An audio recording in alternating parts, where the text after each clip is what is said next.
చింతెల్లి అయితే ఈ మధ్యన గడప దాటం స్టార్ట్ చేసింది. అందుకోసమని గారెలు చేద్దామని చెప్పేసి ఇలా అయితే చిన్నగా డెకరేషన్ చేశాను.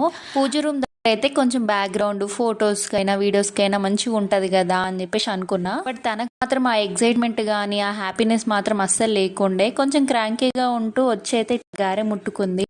తర్వాత అయితే టేస్ట్ చేసింది. అయితే కుదిరేటట్టు లేదని చెప్పేసి మళ్ళీ బాల్కనీ డోర్ దగ్గర తీద్దాము, కొన్ని పిక్చర్స్ అయినా బాగుంటాయి అని చెప్పేసి అనుకున్నా.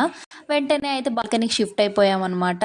అక్కడ ఉన్న వెంటిలేషన్కి ఏమో తెలియదు, తను ఫుల్ హ్యాపీ ఉండే, చాలా సపోర్ట్ చేసింది కూడా ఫొటోస్కి వీడియోస్కి. దేని మన కంఫర్ట్ కంటే కూడా పిల్లల కంఫర్ట్ చాలా ఇంపార్టెంట్ ఇలాంటి విషయాలలో.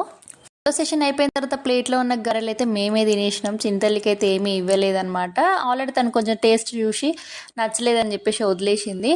ఇదండి మా చిట్టి తల్లికి గడప దాటితే గారెలు మినీ వ్లాగ్. నచ్చితే లైక్ చేయండి, షేర్ చేయండి. మరిన్ని వీడియోస్ కోసం ఛానల్ని సబ్స్క్రైబ్ చేసుకోండి.